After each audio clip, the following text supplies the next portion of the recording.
Mira, para incorporar inteligencia artificial en los procesos de fundraising, yo creo que lo más importante de todo es entender cómo es nuestro propio proceso, ¿vale? Esto es lo más básico, entender cómo trabajamos, de qué manera trabajamos, con qué recursos contamos y a partir de ahí pensar dónde la inteligencia artificial nos puede aportar valor y dónde quizá a lo mejor lo que nos va a aportar es ruido, ¿no?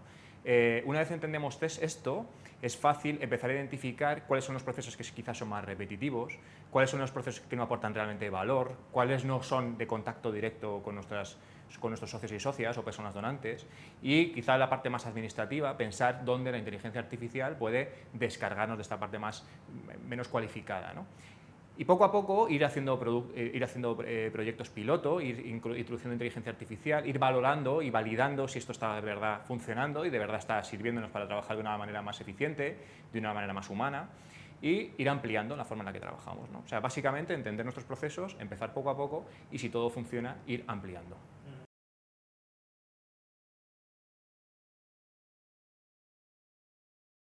Mira, yo pienso exactamente lo contrario, que la inteligencia artificial puede ayudarnos a humanizar mucho mejor nuestros procesos. ¿Por qué? Porque hay procesos, ¿por qué? Porque tenemos a lo mejor bases de datos que son inconmensurables, con lo que son imposible de trabajar y que gracias a un análisis dirigido con inteligencia artificial podemos llegar a entender a qué segmento nos queremos dirigir, cuáles son sus intereses, por qué empezaron a colaborar con nuestra organización, a qué grupo pertenecen, en qué grupo de edad se mueven, de manera que podamos generar comunicaciones dirigidas a ese grupo de personas, ¿no? No solamente en la parte del análisis, sino luego también, además, en la generación de esos contenidos, ¿no? Una vez ya las herramientas de inteligencia artificial son capaces de entender a quién se van a dirigir y entienden nuestro tono, entienden nuestro estilo, entienden la forma en la que nos comunicamos como organizaciones, son capaces de ayudarnos también en el proceso de generar todo ese contenido que también necesitamos hacerlo, porque precisamente ahora, cuando ya estamos hipersegmentando, necesitaremos también generar mucho más contenido, mucho más individualizado, ¿no? O sea, que pueden ayudarnos de las dos maneras y uniendo esas dos formas de trabajar, podemos dirigirnos de una forma mucho más humana, mucho más cercana a nuestras organizaciones, podemos acercarnos de una forma más humana a nuestros donantes. Aquí tengo que hablar de la importancia también de que haya una persona validando el proceso, ¿vale? Es muy importante que la revisión final siempre venga a manos de una persona responsable, con capacidad suficiente de analizar de forma crítica todo lo que la IA nos ofrece. Siempre la persona responsable de comunicación o de comunicación con socios y socias, que sea la persona responsable última de validar lo que la IA nos pueda ayudar a generar.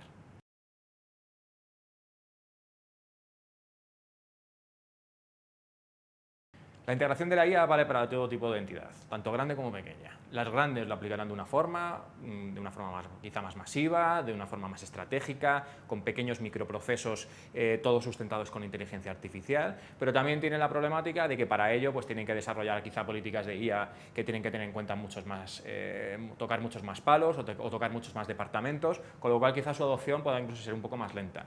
Para las pequeñas organizaciones lo que aporta de repente es una flexibilidad brutal, ¿no? Y la capacidad de hacer cosas que antes era imposible hacer, ¿no? Que solo podías hacer si tenías una lista de datos, tenías un equipo de generación de contenido, etcétera, etcétera, ¿no? O sea que para las pequeñas organizaciones también se abre una ventana de oportunidad brutal y precisamente para estas pequeñas organizaciones esa capacidad de moverse, esa capacidad de tomar decisiones mucho más rápida, creo que puede aportarles también una ventaja competitiva frente a las grandes.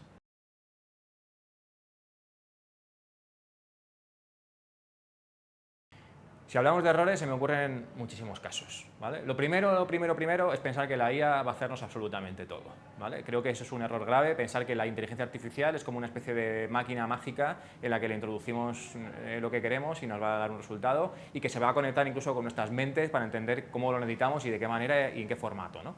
Creo que tenemos que hacer un trabajo previo de entender mucho mejor nuestros procesos para ser capaces de trabajar con inteligencia artificial. Creo que uno de los grandes errores es sobreestimar la IA, ¿vale? También subestimarla, ¿no? También pensar que la inteligencia artificial hay ciertos procesos en los que no puede hacer y pensar, bueno, pues esto ya me va a quitar mucho más tiempo, no voy a dedicarle tiempo a pensar en esto, entonces, bueno, pues ya lo haré yo a mano, ¿no? Entonces, ni subestimarla ni sobreestimarla. Y por otro lado también entender que estamos utilizando sistemas que son realmente potentes, ¿no? Entonces, tener mucho cuidado también con nuestra información. Creo que como entidades del tercer sector, que trabajamos con datos sensibles, de personas donantes, de socios y socias, pero también incluso de personas beneficiarias, usuarios y usuarias, no podemos pretender cargar bases de datos completas a un sistema de inteligencia artificial para hacer análisis. Tenemos que ser conscientes de que esta información es una información que tenemos que tratar con sumo cuidado, que precisamente por eso, cuando cargamos este tipo de información a sistemas de inteligencia artificial, tenemos que tener en cuenta ciertos criterios de uso de este tipo de información. ¿Qué papel juega la ética en la integración de la IA en las ONGs? Mira, yo creo que como entidades del tercer sector que somos, la ética tiene que estar siempre en primera línea. Tenemos que darle la relevancia que tiene. Tenemos que ir incluso por delante de la propia regulación y entender que estamos trabajando por y para personas y además por personas en contextos especialmente vulnerables en muchos casos, ¿no? Con lo cual, en ese sentido, tenemos que ser conscientes de que la ética también puede estar perpetuando muchos sesgos, puede estar dando de lado ciertos colectivos o puede estar generando respuestas que son incompletas y que nos pueden estar, pueden estar yendo en contra incluso de nuestra propia misión como organizaciones, ¿no? Creo que en este sentido tenemos que hacer un ejercicio de introspección, vernos como entidades del tercer sector, pensar cómo queremos adoptar la inteligencia artificial, pensar dónde quizá no deberíamos adoptar inteligencia artificial, por supuesto desarrollar políticas de uso de inteligencia artificial dentro de nuestras organizaciones e incluso, ¿por qué no?, hacer presión para que los sistemas de inteligencia artificial quizá tengan cada vez más en cuenta criterios éticos, criterios de sostenibilidad, etcétera, etcétera, ¿no? Y para esto, sobre todo, lo más importante es entender la inteligencia artificial, formarnos como personas que trabajamos dentro del tercer sector en entender la inteligencia artificial, saber cómo funciona y para eso ser conscientes de cuáles son sus riesgos, sus limitaciones y dónde tenemos que tener especial cuidado. Para mí ha sido un placer poder estar en este congreso de fundraising aportando mi experiencia sobre el uso de inteligencia artificial en el tercer sector y espero que la gente esté disfrutando y esté aprendiendo, que para eso hemos venido.